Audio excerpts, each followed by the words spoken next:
process are essential. Not only Yes, important yes. but are essential, Yes. di ba? Yes, Because yeah. in let's say other cases, kung magkamali ng konti sa procedure, it's repairable.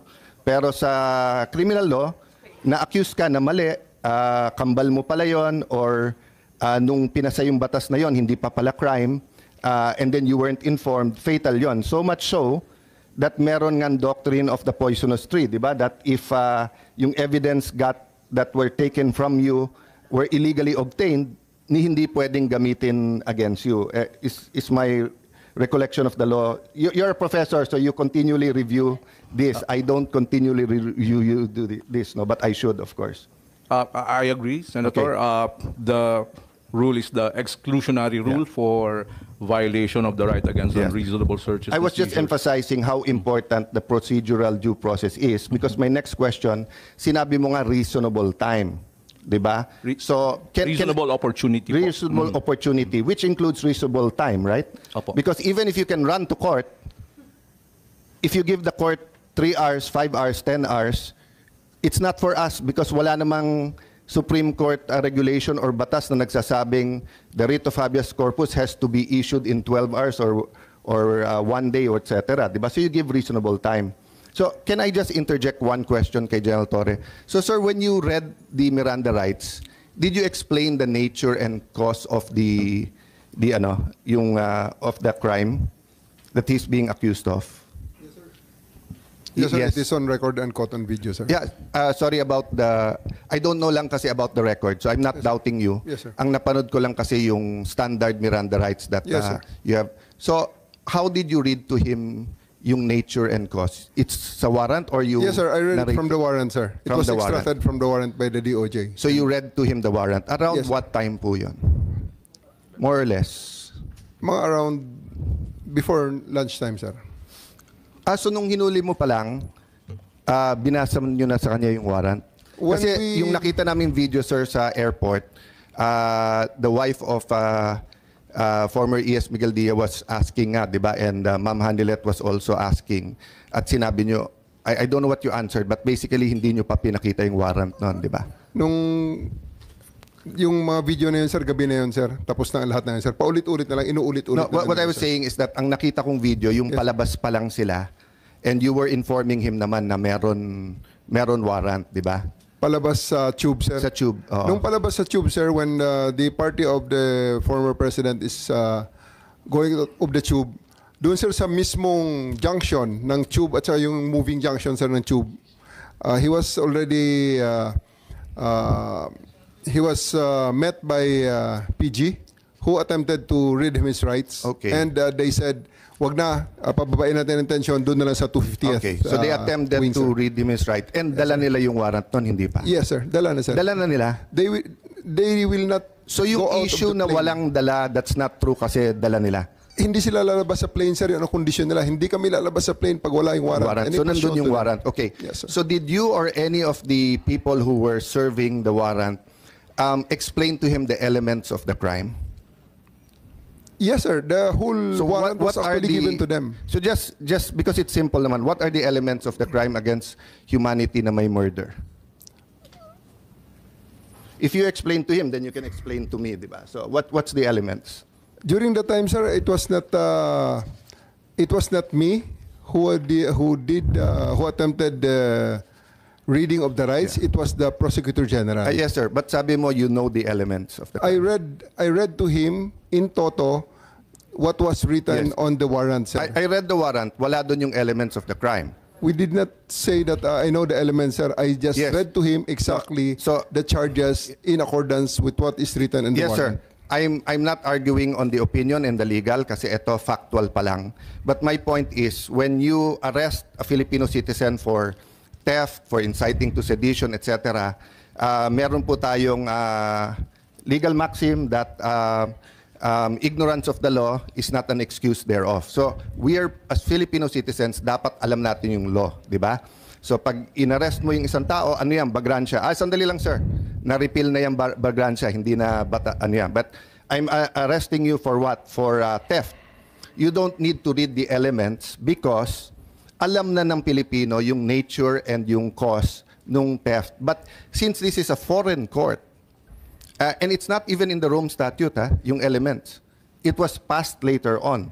So ang point ko, was the accused, in this case, former president, aware of what he was being accused of? So I'll stop there, sir. Factual lang naman, and I take your answer that it was the warrant was there, it was read to him, and there are different. I won't go to them now. I'm just making the point that even if you serve the warrant, kung hindi niya alam at hindi alam ng lawyer niya, how do you expect him to run to court for to get legal remedy? So, going back, Attorney Alexis, sir, so is the ability to seek legal remedy part of due process? Meaning, if you deny me, if you're accusing me of something, my warrant of arrest, and you don't allow me to go to Philippine courts, is that denying you due process?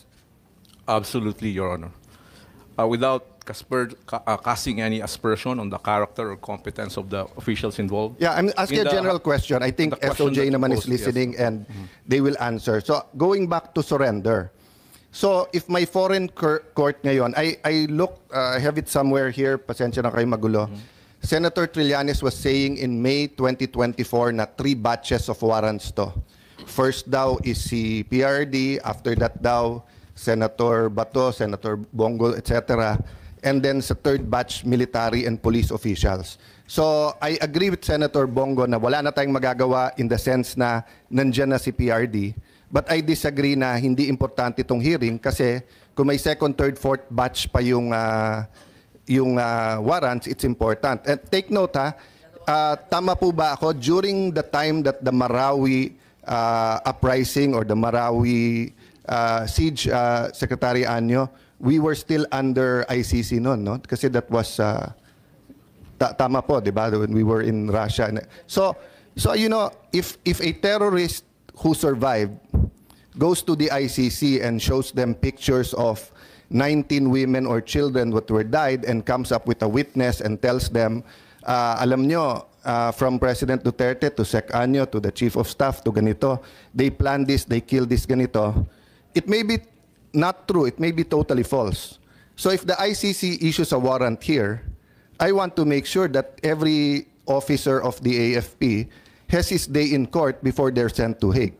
So valid itong hearing na to. As I said, may emotions lang, and you know, let's excuse all of ourselves kung minsan may konting emotion, but we just want to clarify this. So yun yung context ng tanong ko, Tony Alexis, no? So kung halimbawa may warrant for whatever, for Juan de la Cruz, kinuha siya based on that warrant, pero hindi siya binigyan ng enough time or enough opportunity before a Philippine judge, aren't we denying him due process? Because pagdating dun sa foreign court, as SOJ said correctly, and I agree with him, iba language, iba procedure, and everything. So isn't a Filipino citizen, doesn't he have the right under the Constitution to be judged first by Philippine law before he's brought out to a foreign country or to an international tribunal to face what their interpretation of the law is? If I may answer, Yes. Your Honor, if you look at the consistent policy of the Constitution, when there is a deprivation of liberty, the consistent policy of the Constitution is to involve the judiciary. The exclusion, complete exclusion of the judiciary in the deprivation of liberty of any citizen is anathema to the principles of the Constitution. And you can see that in the different provisions of the Constitution. You can see that in the requirements for the warrant of arrest, due process, liberty of abode, criminal proceeding, criminal due process, even in the period when the privilege of the writ of habeas corpus is suspended, the Constitution mandates the government to file charges against the person. So Ma'am, last two always. Yeah. Sorry to interrupt. Constitution- Yeah. yeah. Last Thank two you po. questions or three, then opportunity for SOJ. No? So, yung pong, nagugulat ako kasi even those who claim to be human rights activists, pinopost nila to sa Facebook. Again, hindi ko nila lahat. I admire many human rights activists, but even some na very well known, no? If I'm not mistaken, even former Senator De Lima, more or less may ganitong tema. Bakit? Si Duterte ba may alam na due process nung pinatay silang mga to? 'Di ba? Bakit siya ngayon humihingi ng due process? So, my next question is due process only for the innocent, only for the saints, or even, first of all, President Duterte is presumed innocent. But assuming 5 times na convicted drug lord, rapist, torturer, etc., nahuli ng PNP, under our Constitution, dapat ba may due process pa rin siya? Yes, Your Honor, if you look at the text of the Constitution, there are no names that are excluded from its application. So even if a person, whether he's a private citizen or government, is accused of not giving due process, that's the beauty of the Constitution, di ba? Opo. That everyone should be given due process. Opo. Oo. So I just want to make that clear kasi nga, sabi ni Secretary de Lima, walang due process sa kanya. But if you go before that, nung iniimbestigahan pa lang niya si President Duterte when she was CHR and she was DOJ, wala naman siyang final na kaso. So sabi naman ni President Duterte, nung mayor pa lang siya, wala akong due process. Sinasabi na niya na guilty ako. So nung siya naman yung naging presidente, eto naman nakulong, ang sinasabi naman niyang walang due process si Duterte. So ang point ko lang, if we as Filipinos do not demand due process for everyone, DOJ and the government is not saying that they denied, but I'm just saying, no, mali yung argument sa Facebook na pag ikaw hindi mo binigyan ng due process yung kalaban, ikaw hindi ka na pwedeng kumuha ng due process. Iba po yun. Meron doctrine sa batas that those to come to court should come with clean hands. That's a different application. Anyone can come to court asking for due process, di ba? I wanted to clear that up lang, and I ask you that, Dr. Alexis, for 2 reasons. One, attorney, because you're a constitutional law professor. Number 2, if I ask SOJ, baka ispin nung iba and they tell na meron o wala si Duterte. I'm not talking about Duterte, I'm talking about every single Filipino deserves due process. Okay. My next question is, will the Interpol, or I don't want you to make a judgment sa Interpol, no?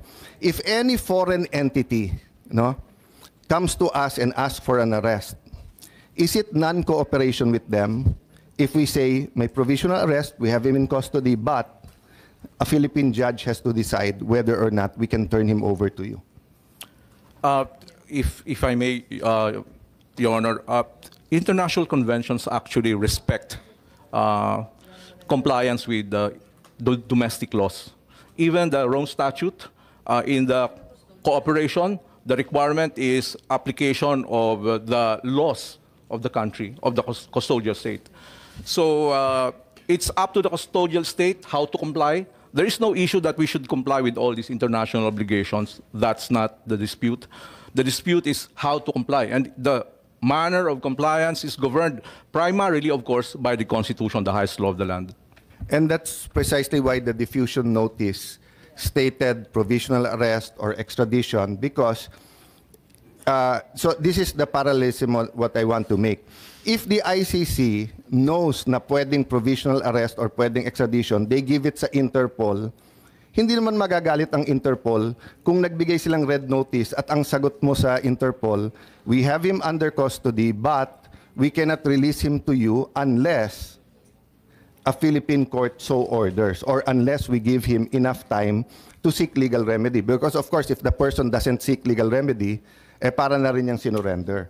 Because the whole argument is that we're just helping Interpol. So I just wanted to clear that up. And again, ang hirap ng Facebook o media interview kasi hindi nakakasagot yung kabilang side. Eto, we can, I'll stop there, Madam Chair. So the point I want to make, and this is my personal stand, and I hope in a less emotional and more academic setting also, Mr. Secretaries, we can determine that, because part of life, liberty, and ano ba yung ginamit natin? Iba kasi yung sa US, di ba? Oh, sila may pursuit of happiness. Tayo, life, liberty, and property is the peace of mind. Di ba? The peace of mind na dito, at least sa bansa ko, siyempre, hindi mo kontrolado kriminal. Diyan pumapasok, Sir Marbil, yung peace and order, assurance, etc. But at least alam ko, Hindi ako pwedeng biglang arestuhin dito tapos i-try wherever, di ba? Pero kung in doubt yon, di ba? So for example, feel free to judge Senator Bato, but I made the same statement as the Senate President that if he's in the Senate, even if beyond 6 years yung kakasuhan sa kanya, kung hindi pa nagde-decide ang Supreme Court what constitutes surrender, etc., and he seeks legal remedy, we should give, under reasonable circumstances, sanctuary to him. We did that sa Batasan 5. I mean, I've never be pro, hindi ko na alam kung anong word ang gagamitin kasi baka sabihin red tagging, di ba? But the progressive left or whatever, di ba? During the time of President Gloria Macapagal-Arroyo, we were together, Secretary, di ba, na we weren't looking at their ideology, we weren't looking at guilty ba sila o hindi, we were looking at the institution and the, what you call this, the balancing ba na pag medyo sigurado na legal yung pag-arrest, etc., tayo mismo kumakausap sa kanila na lumabas na kayo dito. I think that's what happened with Senator De Lima. No? I'll stop there. Napakaraming issues. Mamaya pa na factual ang tanong ko. But, Madam Chair, if we can give the DOJ an opportunity to respond. Thank you very much, Attorney. If you allow me, thank you very much, Attorney Medina. Thank you very much, Senator Cayetano. Before we go back to Secretary Remulla, if you will allow me, I have someone online, and given the difference in time, I'd appreciate inviting her. We'd like to recognize the Vice President, Sara Duterte, please, online. Given the difference in time. Senator Amy. Yes, maraming salamat. At kung pwedeng ipaliwanag lamang ng ating Vice Presidente kung bakit sinasabi ninyo na kidnapping or extraordinary rendition ang sinasabi. At gusto rin natin malaman yung tungkol sa warrant. Kayo na lang ang mag-umpisa. Salamat. Opo, Senator Amy, may I be allowed to read a statement? Yes, please. Please do so. Okay, thank you. Opo. Mga kababayan, on March 11, 2025, former President Rodrigo Roa Duterte was forcibly taken by the Philippine National Police upon his arrival at the Ninoy Aquino International Airport. He was brought to Villamor Air Base, a military air base, detained for nearly 12 hours, and then flown out of the country on a private jet to The Hague, all allegedly because of a warrant issued by the International Criminal Court. This was patently an illegal arrest. This constitutes extraordinary rendition.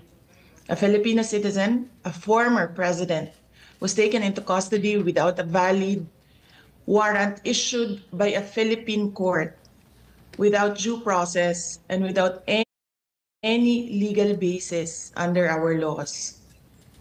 The Constitution is clear. Section 2, Article 3 of our Constitution explicitly states, the right of the people to be secure in their persons, houses, papers, and effects against unreasonable searches and seizures of whatever nature or for any purpose shall be inviolable, and no search warrant or warrant of arrest shall issue except upon probable cause to be determined personally by the judge after examination under oath or affirmation of the complainant and the witnesses he may produce, and particularly describing the place to be searched and the persons or things to be seized. This means that for an arrest to be lawful, it must be carried out pursuant to a warrant issued by a Filipino judge of a Philippine court. Nasaan po ang warrant of arrest na inisyu ng hukuman ng Pilipinas? Wala. Without a valid warrant from a Philippine court, this was at best a warrantless arrest. Under the rules of court, warrantless arrests are only permitted in 3 instances: in flagrante delicto, hot pursuit, and escaped prisoner. None of these circumstances applied to the case of the former president. So, what was the legal basis of his arrest? The authorities acted solely on an ICC warrant, a document that has no legal effect in the Philippines unless reviewed and validated by a Philippine court. In fact, even assuming without conceding that the government itself wished to recognize and enforce the ICC's warrant, it still violated the Rome Statute itself. Even by ICC standards, the former president should have been brought before a Philippine judge to determine the validity of his arrest before he was handed over to a foreign court. Under Article 59 of the Rome Statute, a state party which has received a request for arrest and surrender shall immediately take steps to arrest the person in question in accordance with its laws and the provisions of Part 9 and shall bring that person before the competent judicial authority in that state. Yan ang sinasabi ko paulit-ulit nung nasa labas ako ng gate ng Villamor Air Base. And why was this not done? If they claim to abide by international law and standards, then why did they conveniently choose to ignore this provision? The fact remains that we are no longer a state party to the Rome Statute. We are no longer a member of the ICC. In fact, in a letter dated December 15, 2023, the President himself wrote to me, with respect to your concerns, legal or otherwise, on the investigation to be conducted by the International Criminal Court into the previous administration's war on drugs, I remain steadfast in my resolve that the jurisdiction of the ICC over the Republic of the Philippines after the effectivity of its withdrawal therefrom is very much in question. To this end, this government will not assist the ICC in any way, shape, or form. So if the government itself has declared non-cooperation with the ICC, why did the PNP violate this very policy and enforce a foreign warrant? Even granting for the sake of argument that we have some duty to cooperate with either the ICC or Interpol, does that duty override the fundamental rights of every Filipino enshrined in our Constitution? What happened on March 11, 2025 is not just about one man. It is about all of us. It is about the country. If a former president can be taken without due process, what stops them from doing the same to any other Filipino? Therefore, we must dare to ask more questions. Under whose authority did the PNP act? Why did they enforce a foreign warrant without a Philippine court order? Why didn't they at least bring PRRD before a judge as required by the Rome Statute itself? Even more disturbing is the silence of the armed forces of the Philippines. Why did the AFP stand idly by while a former commander-in-chief was taken from a military base under questionable circumstances? How could they allow a foreign tribunal to override on our constitutional guarantees? We have now lost a former president. I pray that we do not lose the country next. Your Honor, Senators Cayetano and Marcos and other senators present, alam naman natin lahat at alam nila na mali ang ginawa nila. Ginawa nila yon just to demolish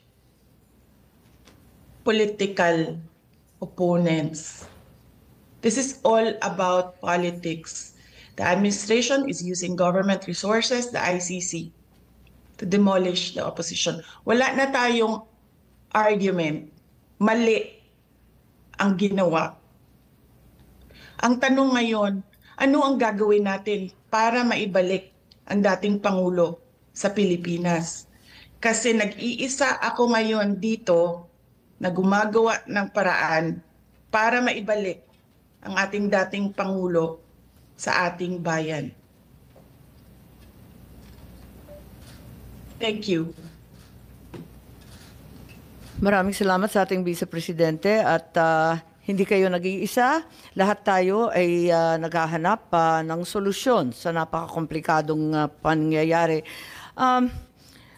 Ano sa palagay mo yung nakita ninyong ICC warrant? Kailan ba ipinakita? May sinabi si Counsel o Attorney Medialdea na hindi daw pinakita kay Pangulo Duterte hanggang sa kahuli-hulihan at redacted form pa daw? Tama po ba yun? Yes, Honorable Senator Marcos, ang nangyari kasi, merong ICC warrant. It was diffused to Interpol. It was given to Philippine authorities. Hindi siya nagkaroon ng red notice. Kaya yung ibang bansa, hindi nila alam. Wala silang notice na merong ganong warrant. Ang nangyari, ICC, Interpol binigay sa Philippine authorities. And the Philippine authorities or the Philippine National Police, in-implement nila yung warrant, diretso doon sa akusado, hindi nila dinala sa korte natin dyan sa ating bansa. Tama po. At yan ang pinag-uusapan namin kanina ni Executive Director Alcantara ng Transnational Crime na ang pinadala lamang ay isang diffusion. Ito ang kauna-unahang pagkakataon na ang warrant of arrest was honored by a member state. Samantalang diffusion pa lang to. Wala pang compliance review, wala pang ibinibigay sa secretariat ng Interpol, walang task force yung Interpol at walang kaalam-alam yung commissioner ng Interpol. Ang sabi nga ng Interpol, si Presidente Duterte ay hindi wanted ng Interpol. Wanted daw siya ng ICC. Pinadala lang daw sa kanila. As a matter of fact, under Article 97, Section 4 of Interpol's own rules on the processing of data, it is very clear that there are so many requirements before any action can be taken. Kung pwede, ipakita natin ang itsura ng isang diffusion versus isang red notice. Ibang-iba po yun. Ni walang red notice at yung diffusion, parang sabi nga ni VP, parang tinimbre lang sa mga kasama sa Interpol na mga miyembro. Hindi dinaan sa mismong review. So, nais natin pag-usapan at tanungin kay Executive Director. Tama po ba yun? Diffusion is something not yet verified per the articles on processing data. Tama po ba yun? Kasi yan ang rules ng Interpol, hindi po ba? Ang diffusion po ay sa Article 97 ng Rules on Processing of Data is a standardized request Tama. to arrest, detain, or restrict movement Right. of accused. Tama, pero hindi Tama pa po. hindi pa siya verified, hindi pa siya naimbestiga at hindi pa nailalagay bilang opisyal. Wala pang task force, Tama wala po pang yan, tama po. compliance review. Pero hindi po ibig sabihin noon na wala siyang value. Pero Pareho po mismo yung Interpol, sinasabi po sa atin na first time daw na yung member state agad-agad in-acknowledge. Wala pa namang kaalam-alam. Ang mismong Interpol Secretariat, walang kamuang-muang kasi between states lang to, ICC lang at Interpol. whether it is a red notice or wanted person diffusion, obligado po tayong mag-comply. Hence, our job in the NCB is to distribute the diffusion notice. Nandyan, no? Pinapakita natin yung red notice sample versus yung diffusion order. Ibang-iba po, di ba, yung Magkaiba itsura? po, magkaiba po. Magkaiba, yung kay Arnie Teves yan, tsaka ito kay PRRD, ibang-iba po. Magkaiba po. Talagang hindi sila. Magkaiba So, po. admitido po ninyo, walang red notice. Yung red notice po, wala po siyang red notice. Walang dumating, ano? Merong tinatawag po na O, tama. Red so, diffusion. kung ganon, sinasabi, tulad ng sinabi ni VP, maobligasyon ang ating pamahalaan mag-cooperate, tumulong sa lahat ng request. Yung request, hindi naman ang galing sa Interpol Pinapaliwanag nga ng Interpol. Hindi naman amin wanted yan. Ang sinasabi, Philippines is obliged to cooperate when in fact it came from ICC. Paulit-ulit tayo kanina sa ICC, walang jurisdiction dito sa Pilipinas. Ba't natin kinikilala? FPRRD was not wanted by Interpol. It was neither verified or approved. Hanapin mo sa buong database ng Interpol, walang lumalabas. Hanggang ngayon, it's not there. Read out the email address from the letter. Nakita mo yung letter? ICC ang nakasulat. Walang Interpol kahit sa mismong diffusion. Anong obligasyon ng Pilipinas? Kapag hindi tayo nag-comply sa isang diffusion, anong mangyayari sa atin? Hindi na tayo bahagi ng Interpol? Paparusahan tayo? May parusa po ba? Not necessarily. Hindi po ganon. Kapag diffusion, what will happen? Gaya po na nasabi ko kanina, ang diffusion po at requesting for looking for wanted persons, pareho lang po na ng red notice. Hindi po pareho yun. Ang hindi lang po siya, liwanag nito. ang pagkakaiba po niya, Kababasa mo lang ng Article 97, pambihira ka naman, Opo. sir. may pagkakaiba nga po eh. Kaya Kasi nga. yung red notice has to be processed by the Pero di ba yung kay notices. Congressman Arnie Teves, red notice na. Ayan, dinadaan pa rin sa proseso ng maliit at mahirap na bansa katulad ng Timor-Leste. Ayaw pa rin nila pumayag. Dahil ang sabi nila, dadaan muna ito sa korte natin. Ngayon tayo, lumundag tayo sa diffusion. Ano bang commitment natin? Anong mangyayari sa atin? Sinabi na natin, ICC has no jurisdiction. Tapos, ICC warrant has no effect. Tama ba yun? E di ano ngayon yung Interpol? May obligasyon ba tayo sa Interpol? Diffusion pa lang to. Obligado po. Obligado. Bakit obligado? Anong mangyayari kung di tayo sumunod? Katulad din po yan ng mga ibang red notices na hindi natin nakukuha but obligado rin po tayo. Ano nga mangyayari? Anong parusa? Papaluin ba tayo? Tatanggalin ba tayo sa Interpol? Iisnabi na tayo ng buong kapulisan ng buong mundo? Hindi ko po masasagot yung gagawin ng Interpol sa atin. But masasabi ko po we have to comply with both the diffusion and the red notice. You have to. We need to. At we the need risk to. of what sanction? We need to. We need to. Yan po yung kwan eh. We Okay. exert our maximum effort to comply with those requests. Nakakagulat lang po dahil kasi eto nga may obligasyon daw pero diffusion lang to at sabi ng Interpol first time daw nga nila na diffusion pa lang lumundag na at inaresto na kagad. Pero parang hindi naman to biglaan eh kasi General Marbil may memo kayo ng March 10, di po ba? May memo kayo sa kapulisan na mag-mobilize na agad-agad. Libo-libong pulis ang pinamobilize kahit hindi pa ninyo alam na may warrant. Sabi ninyo, hindi ninyo alam eh. Asan yung memo? Nariyan kanina, di ba? Aalala po ba ninyo yung memo na yan? But anyway, ma'am, Hindi. Yung memo, tama po ba yan o mali yung binigay sa amin? 10 po ang nakasulat na date. Tama po ba yan? ma'am, tama po yan, no? Madam Chair, no? Ang preparation namin, although sabi ko nga, narinig po namin na there will be possible na lumabas po yung warrant, based on sa mga dumadating na news, it's standard procedure po ng PNP na mag-prepare po in case that's a part of our planning process. Libo-libo ang minobilize na kapulisan gumastos ang buong pamahalaan para lamang sa isang chismis galing sa Hong Kong. Sabi po ni Secretary John Vic na chismis lang naman ang umabot sa kanila. Hindi naman sila nakatanggap ng anumang katibayan eh. Ma'am, it's a standard, Madam Chair, it's a standard procedure ng Philippine National Police kaya chismis so hindi. We have to prepare and plan kung ano pong mangyayaring eventualities po. 7,000 po base sa chismis. Wala kayong No, alam. we don't have any record ng 7,000. I believe Yun ang it, pinagmalaki sa dyaryo. Hanggang dyaryo lang naman kami. Ma'am, wala po kami nilalabas ng ganong karaming tao. I guess it's more of pinapilaki. But I doubt with this number, ito lang po yung nilabas po namin tao. Okay. So, ilan ang minobilize ninyo kung sinasabi ninyo labis-labis naman ang 7,000?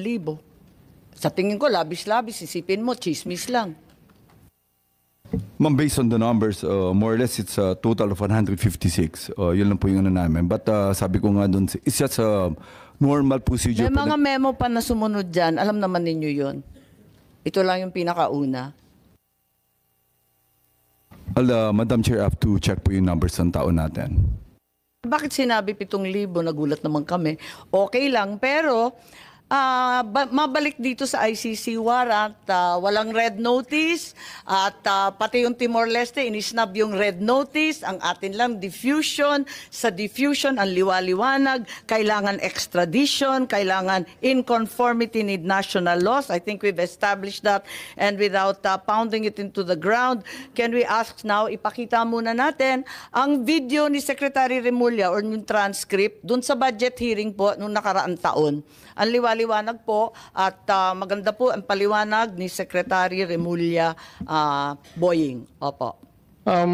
But when it comes to them going into the country, kung gusto nila pumasok dito upang manghuhuli at magpasagawa ng warrant na kanila pong na-issue po siguro ng ICC pagdating ng panahon, kailangan po itong dumaan sa ating court system. Ito po ay kinakailangan ng isang action to enforce a warrant, action to enforce a judgment. Kailangan po dumaan yan sa ating court system. Kaya hindi po namin pakikialaman kasi yan po trabaho na ng Interpol kung talagang gusto nilang habulin yung tao na nasasaktal. Yung sabihin natin, nag-issue po na warrant of arrest ng ICC, gusto mong enforce ng Interpol dito, pero para ito ay matuloy at hindi ho magkaroon ng kasuhan, kinakailangan pumunta muna sila sa korte natin. There are some things that the Supreme Court would be looking at if what was alleged in the crime would have happened when we were still members of the ICC.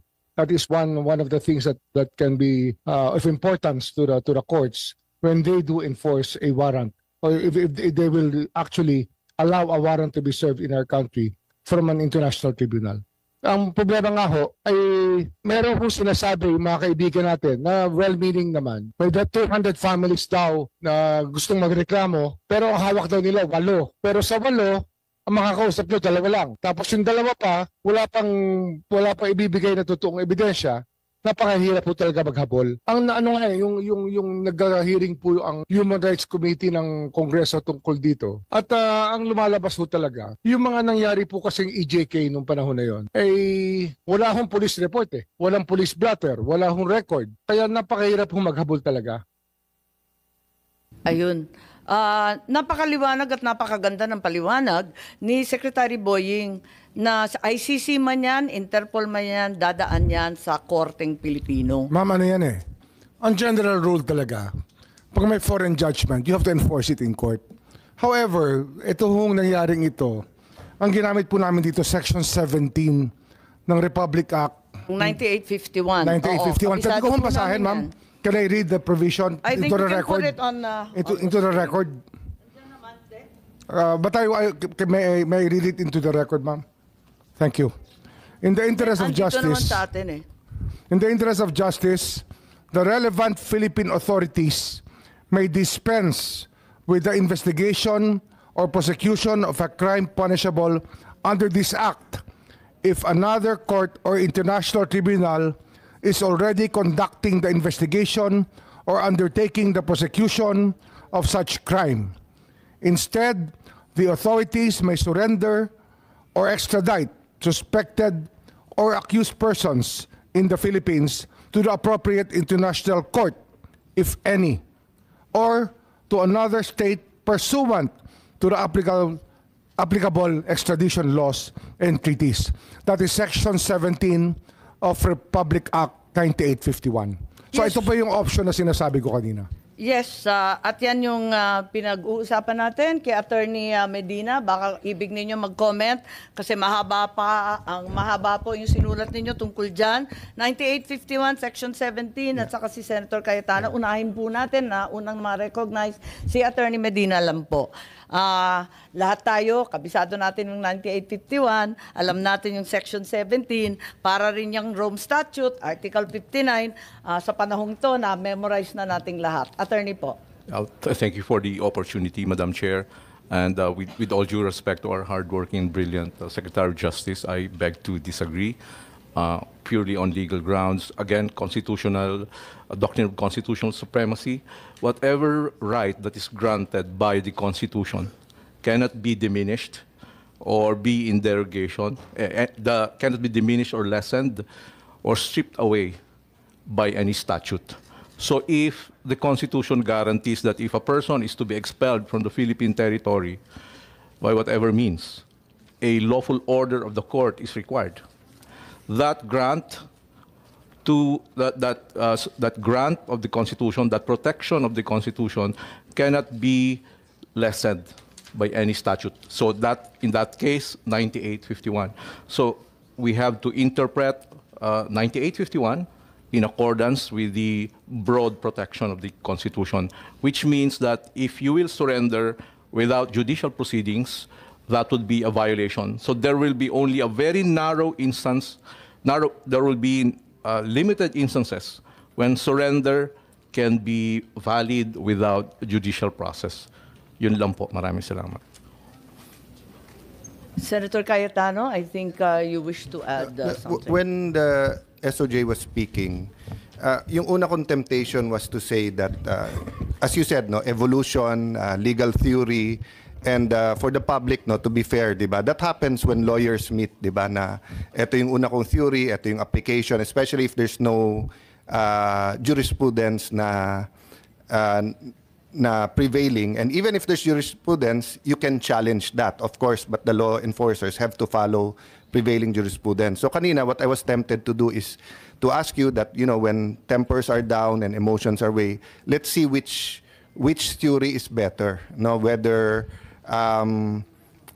you need a foreign, when a foreign judgment or foreign arrest warrant from a foreign court or different countries here, whether we need court order or pwedeng surrender. Having said that, when I was thinking about it, what about, sir, this situation? So let's say that law authorizes the government to surrender a Philippine citizen. But if that Philippine citizen is asking for his day in court in a Philippine court. Kasi kung, again, hindi ko nakita yung buong video, but nakita ko yung part. I think this is more from the videos na pinost allegedly taken by Kitty Duterte, di ba? But I just saw portions. So isang portion doon, nung una sinabi kay Presidente, former President Duterte na sa Hague ka dadalhin, sabi niya, patayin niyo na lang ako or you'll have to kill me. I'm paraphrasing. No, but ang point ko, if a person says that, that means he's disputing it. So my point, assuming for the sake of argument, as the state, the Philippine government, can choose Article 17 to surrender, does that take away from the person being arrested the legal remedy of questioning the action of the executive before Philippine courts? The option is always there if it can be done. But under the circumstances, it could not be done. So no effort was made to get any warrant from a Filipino court? I think that they were, the whole time that everything was happening until the evening, there were even attempts to show fake orders of the courts saying that there is a TRO on the action of the PNP. Yes, I believe that this was being showed by E.S. Medialdea. Am I correct, General Torre? Yes. E.S. Medialdea was showing them text messages that there was a TRO. So they were attempting, they were trying their judicial option. But we already decided, it was already decided that, I think that's not that Section relevant, 17 Secretary. of Republic Act 9851 will be the one used, the surrender part. May I clarify that, ma'am? Just that part, Yes, no? Senator Cayetano. So we agree, di ba, na yun, ICC or whoever may, or extradition, or basta under that law, no?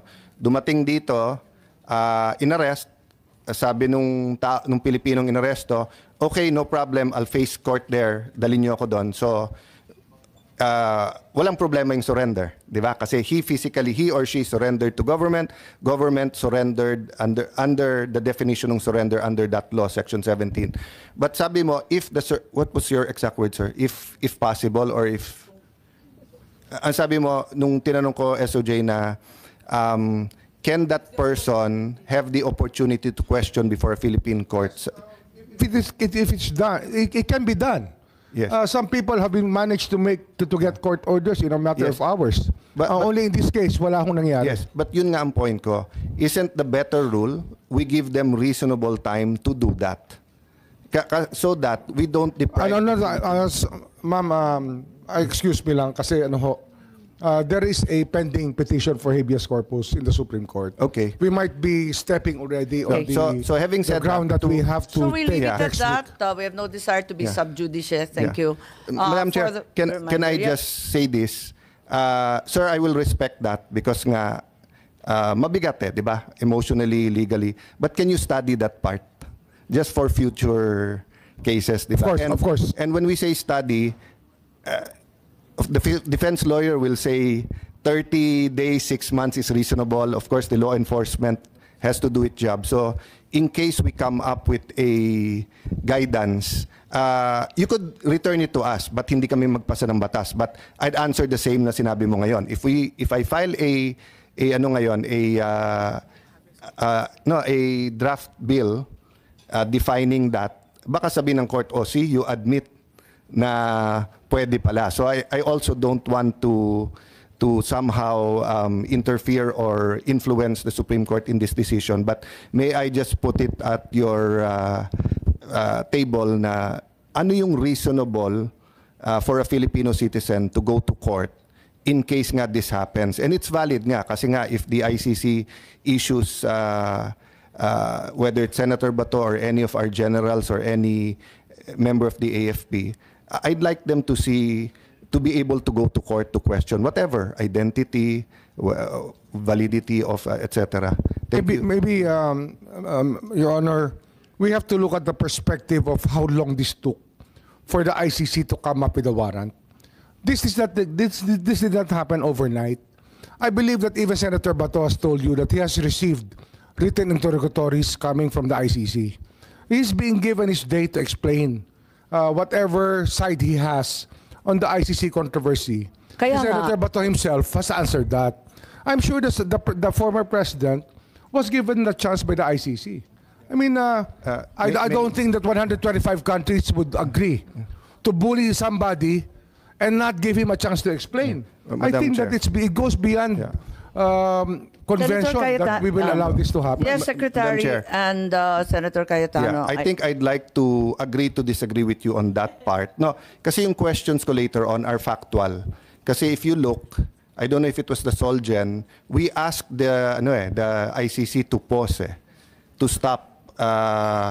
Diba? And number two, iba kasi yung sa akin na mag-explain ka sa Philippine court at mag-explain ka doon. And lastly, sir, I get your point, 125 countries. But President Trump, the US President just said na panay politika ang ICC, sinanction niya and everything. So I can also make the same agreement. US is the greatest country in the world, next to the Philippines, of course. The US is the land of the free. The US ganyan. So if the US thinks the ICC. So I'm respecting your opinion na fair ang ICC, 25, etc. No? However, yun nga ang point ko.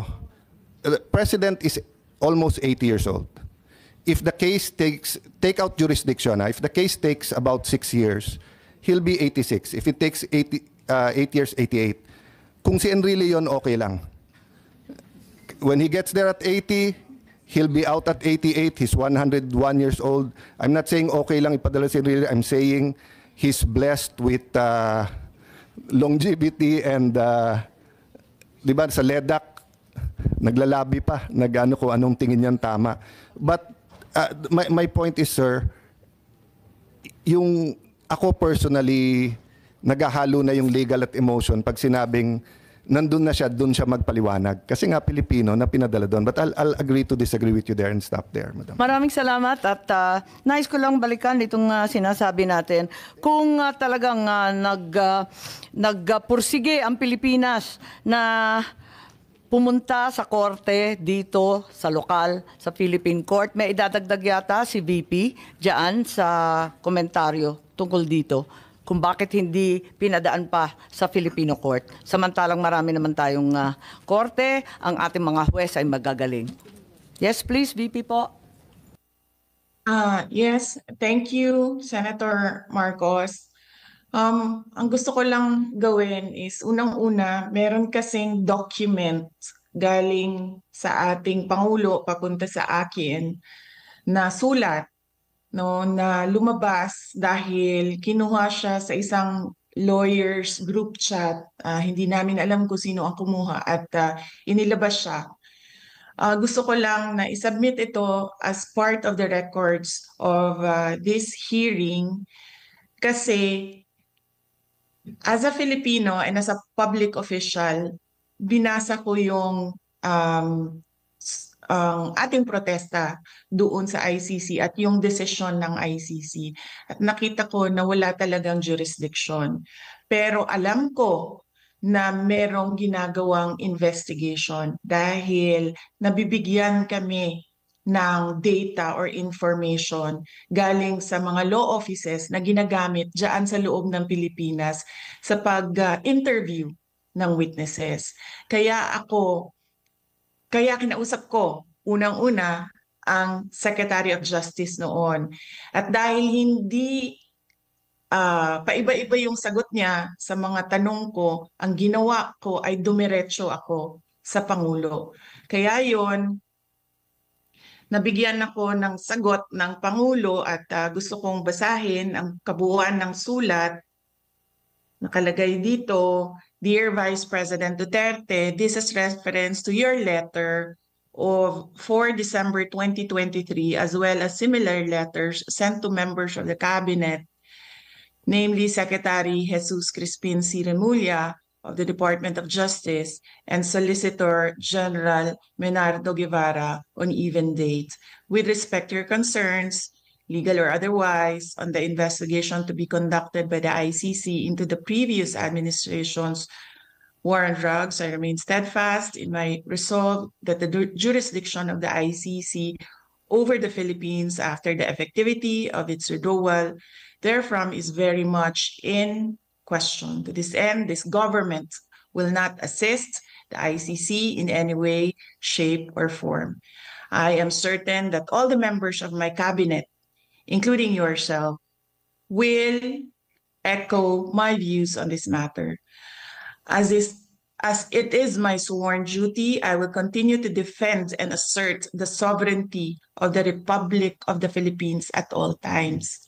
Ngayon, naririnig ko po sinasabi ng ating Secretary of Justice na mabibigyan siya ng panahon na makasagot sa loob ng ICC. And that is clearly the Philippine government's position that there is cooperation with ICC. So kinikilala na nila ngayon yung jurisdiction ng ICC na wala naman kasi talaga. Because this is an extraordinary case of extraordinary rendition. At pangalawa, Senator Amy, gusto ko na sumagot ang Armed Forces of the Philippines kung bakit nila pinayagan na mangyari ito. Because under the law, the Presidential Security Command is in charge of the security of former presidents. So bakit nila hinayaan na mangyari ito sa isang dating Pangulo ng ating bayan? And finally, I request that I leave the meeting, the hearing, because I have to prepare for meetings as well here this morning at 9 a.m. Thank you very much, our honorable senators, mga kababayan. Maraming salamat, VP. Maitatanong lang, kailan yung date nung sinasabi mong sulat mula sa Pangulo natin? Ang date ng kanyang sulat ay December 15, 2023. 2023. Iba pang sulat pala ito. At maraming salamat at hihingin natin ang sagot ng ating AFP tungkol sa PSG at yung okasyon sa Villamor. Maraming salamat, VP. Kung may mga iba pang mga hearing, sana makadalo ka rin. Thank you. Opo, salamat. Okay, I think that's posited to Secretary Teodoro. Nawala Yes, na ma'am. yata si General Larida. No, ma'am. I will answer all the questions regarding the Armed Forces of the Philippines. As we said, we were deputized to support the Philippine National Police. And it is part of the constitutional duty of the armed forces to follow processes. And if we were to question those orders, even under color of law, under color of right, then it would amount to the armed forces acting unilaterally on its own, which is anathema to civilian authority over the military. As we said, our jurisdiction ends in providing support to the Philippine National Police. And with respect to the Presidential Security Command, that is a highly secure unit, and operational security is strictly followed. That ends my response, Your Honor. Yes, nakakapagtaka lang kasi facility ninyo yung Villamor. Ang inimbita namin yung Air Force. Wala po rito. Bakit? Your Honor, because of the fact that we will not go into operational details, and I made the call that the armed forces will answer in the light of our supporting role and not principal role to the Philippine National Police. Yes, pero narito si General Larida. Anong nais niyong sabihin? Madam Chair, I defer to the wisdom of the Honorable Secretary of National Defense. That is, the AFP's role is to support the Philippine National Police. Thank you, Madam Chair. Kahit sa Villamor mismo. Kahit sa lugar ninyo mismo, kampo ninyo eh. Yes, sir. Yes, Madam Chair. Ganun. O sige, ganun lang sagot. So, okay. Balikan po natin itong enforceability ng ICC warrant. Sa pakiwari ba ninyo yung nasa konstitusyon natin, yung sinasaad ulit-ulit ng ating Professor Medina, Article 3, Section 2, na kinakailangan may arrest warrant issued upon discovery of probable cause by a judge, a Filipino judge. Sa palagay ba ninyo, yung judge dito kasama na yung ICC judge? Ma'am, we invoke the sub judice rule, ma'am. We cannot answer any more questions relating to the arrest. So sa palagay ninyo, yung ICC, does it have any judicial power in the Philippines? Kasi di ba yung judicial power sa atin, ang klaro-klaro naman, Article 8, ang liwanag, di ba? Supreme Court and such lower courts, di ba? Recognized by the Republic Act 9851. Anong recognized ng 9851? Wala naman sinabi doon tungkol sa judicial. International Tribunal. Sorry? International Tribunal, ma'am. Can I read the provision again into the record? No, we've read it and Yes. you're all very, very familiar. Yes. Opo. So, ang sinasabi nyo, ICC hindi po kasama. Yun lang, yes or no lang po. Basta sinabi yung International Tribunal, it belongs to that class, ma'am. Sa palagay ninyo, International Tribunal, sakop na yung ICC. Kahit Sakop po, sakop. Ito, malinaw po eh. Pero Oh. hindi na tayo member, di ba? Sabi ng DFA. Hindi ho naman yung membership ang pinag-uusapan dito eh. Ang pinag-uusapan po rito, crimes against humanity. International humanitarian law.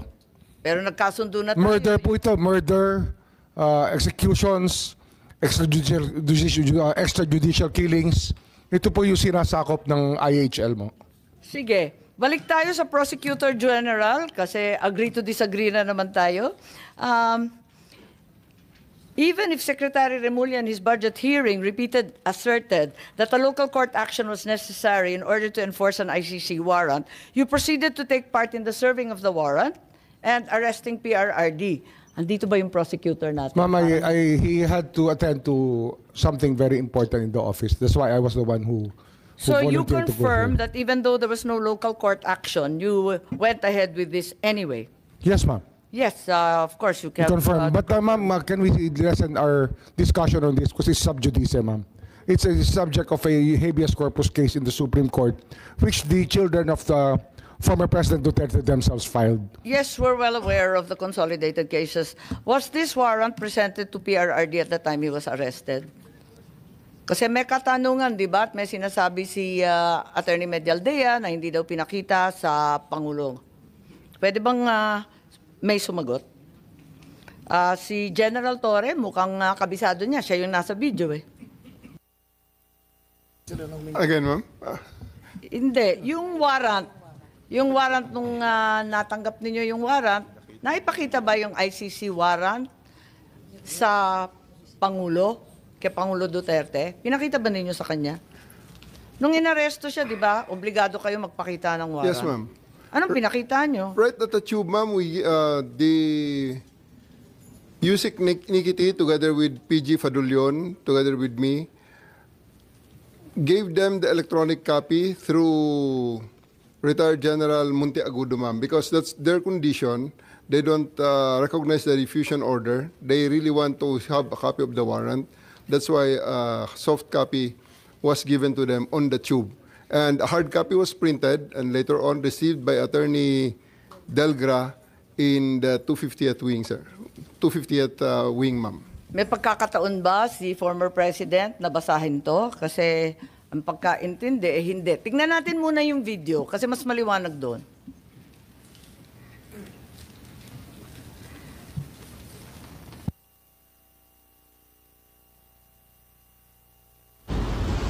Pag umaresto ka ng tao, pag inaresto ka ng pulis, pwedeng hindi dala ng pulis ang warrant mo? Pwede. Sasabihin lang ng pulis kayo, oy, arestado ka, may warrant ka. Nasaan ang warrant? Doon sa istasyon, halika na. That's perfectly legal.